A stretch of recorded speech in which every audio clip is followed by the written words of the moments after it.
Alrighty, Cashflow Academy crew, buckle up because the US dollar has been getting absolutely spanked. It's been on a joyride more thrilling than the good old Davidson drop.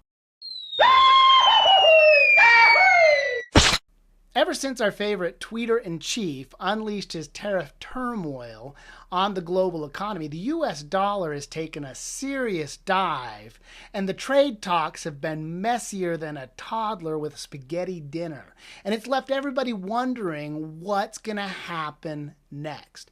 So over the next couple of minutes, what we're going to do is we're going to break down the dollar drama and help you understand what it means for your portfolio and for your pocketbook.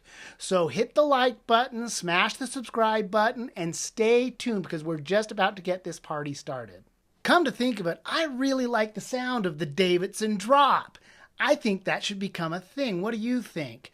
The Davidson drop, brought to you by the Cashflow Academy. Let me know what you think in the comments below. I think it's going to be a thing. It's going to stick. So let's start out by talking about the dollar index. You can look this up. It's typically the symbol's $DXY. And what the dollar index is it's kind of like a report card for the US dollar. And the way it measures its strength is by comparing its relative purchase power to other major currency pairs. A lot of the usual suspects, primarily it's weighted against the euro dollar, and it's also weighted against things like the British pound, the Canadian dollar, the Swedish krona, and the Swiss franc. But that's what the dollar index is. And what we've seen is, well, really going back to the beginning of the year, the US dollar has been kind of on a steady decline until April 2nd when Trump released or unleashed those tariffs. The dollar took an extra hit and it's been dropping pretty much all year, but half of that's come since the tariffs were unrolled. And so that's created a lot of questions, and what we're going to try to address in this video is what's at the root cause. What are the implications, some of the cause, effects, correlations, and really ultimately what it means for our pocketbooks and our portfolios. Let's go ahead and take a look at the dollar index chart here. You can see it over here. Let me go ahead and clean up that yard sale. I hope you like those animations. But when I'm talking about the Davidson drop, that's kind of an exciting thing when you drop into something. And so looking at this chart, we see a pretty dramatic downward move. Now, the dollar's been worse off. It's been much lower on this index, and it's been much higher on this index. And the performance relative to the last couple of years, it's not in big trouble, but it does create those questions of uncertainty, because if the dollar can get hit this hard this fast, well, what does that mean for global trade? What does it mean for our purchasing power, for our importability? What does it mean when we go to export goods and services? What does it mean for our stocks and real estate holdings? What does it mean for our purchasing power at the grocery store? These are great questions to ask. And so let's talk about that kind of breakdown here. If you put it in context, this is the beginning of the year, back to January 1st. You can see it came down pretty hard. And then here about April 2nd, right there, boom, it started dropping pretty good. And it's now sitting here at 99.38 or so. And again, if we put this into big picture context, let me back this out to look at, let's look at over the last 20 years, and let's turn this into a monthly chart, and we'll apply that. And so you can see the dollar's come down, but relative to the last 20 years, the dollar strength isn't in too bad of a situation. So overall, the strength of the dollar has increased over the last decade plus. And the recent give back is, again, in response primarily to overall economic slowdowns and some of the tariff turmoil that has been unleashed on the marketplace.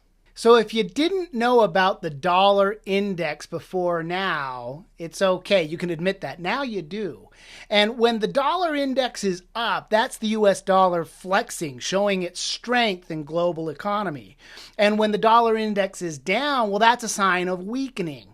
And the dollar index is down about 4% since April and about 8% year to date. And that's a pretty serious faceplant for an index. And so let's talk about what that means, and let's try to put it in context and understand the relationship between the tariffs and the power of our currency. Tariffs. Everybody's talking about tariffs.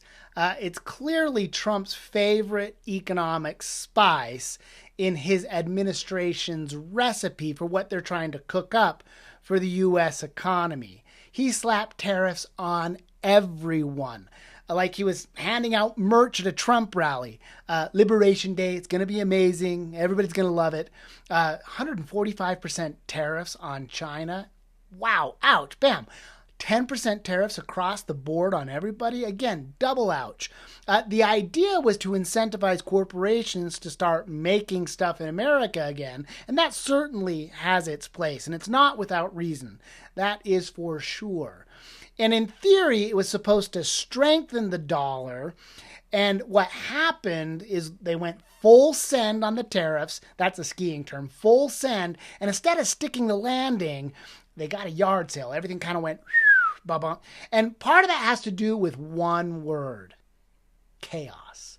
A little bit of uncertainty. So 1 minute tariffs are on, the next minute they're off. This flip-flopping has global investors running for the hills, or at least running from the US dollar towards the European euro. The dollar index is about 50% weighted against the European euro, which is probably the second largest currency in the world other than the US dollar, which is still the world reserve currency for now.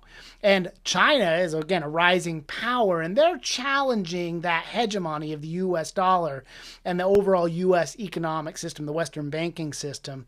And they're creating a strong parallel economic force with the BRICS system, which is Brazil, Russia, India, China, and South Africa. And so they've got this whole parallel banking system that's competing with the Western U.S. banking system and primarily the U.S. dollar and that role we've had since World War II as the world reserve currency.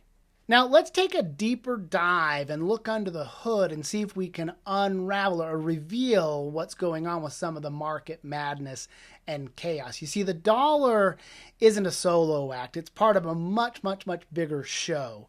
And it's one of the most important cogs in the global economic machinery. And we've seen stocks dropping, based off of primarily fear and uncertainty on the part of investors. But the bond market has also been acting weird, which we'll talk about in a moment. And inflation is kind of sneaking up. We're worried about that inflation sneaking up on us again, and that could be a problem. And so, one of the things we could talk about is that perhaps the Trump team is looking for that weaker dollar, because that could help us when it comes to exports. If you have your currency is a little bit weaker, other countries have stronger purchasing power, and that can help your exports go up. So there's kind of a trade-off there.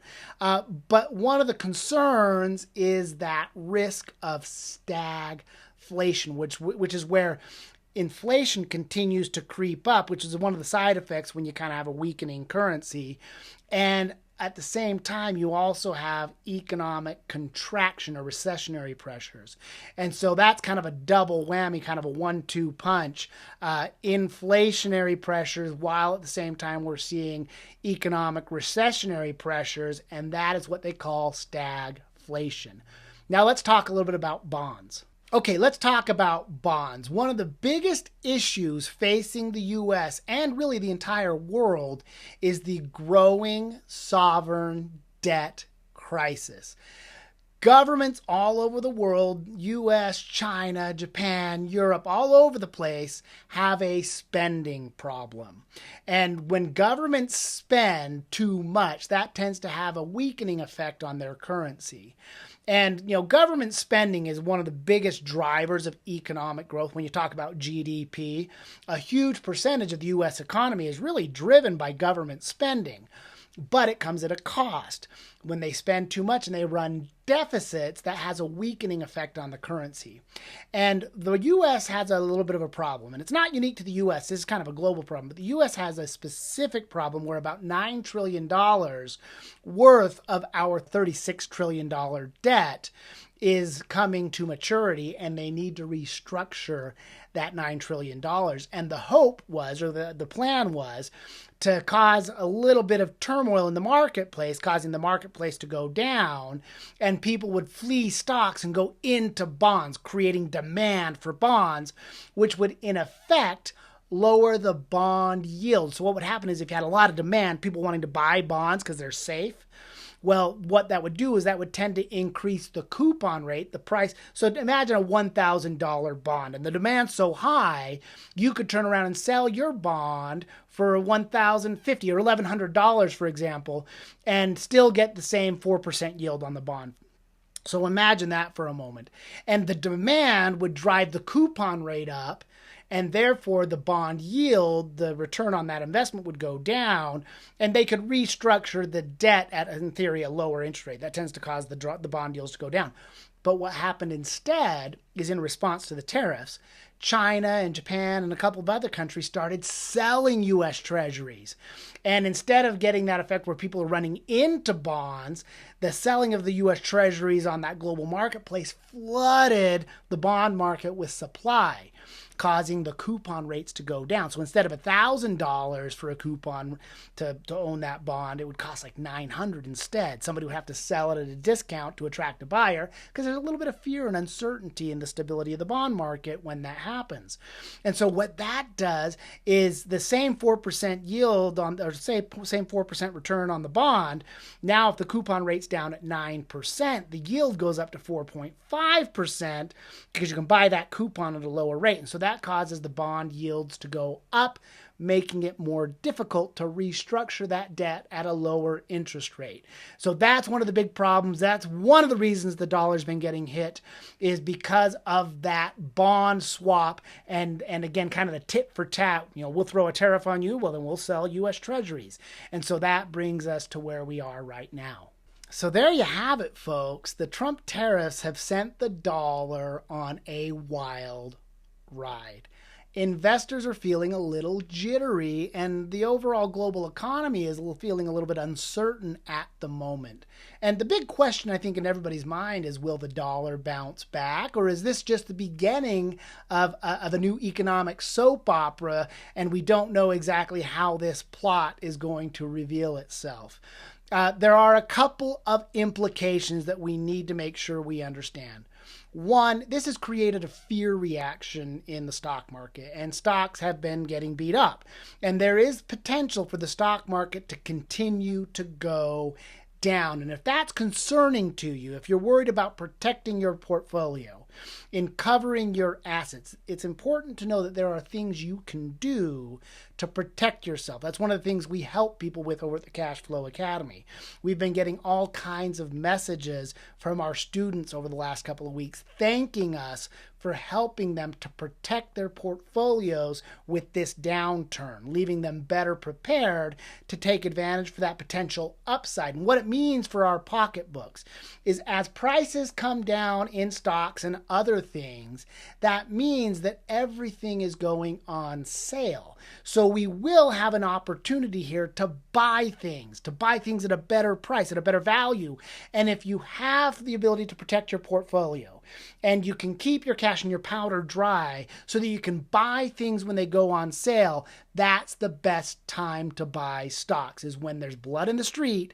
That's the time to buy things. And when people are being fearful and panicky, we should be greedy. We should be buying things and take advantage of that upswing that happens after the market chaos, and turmoil, all that dust settles. Everything is on sale. If you want to learn more about this, again, make sure you hit that like button and subscribe button, and make sure you're hanging out with us here on our YouTube channel. You could also go to yourinvestingclass.com. We've got some goodies for you there, a free book and some information for you. And you can get to know us a little bit better over at the Cashflow Academy and see if we can help you navigate these uncertain times. We'll see you in the next video.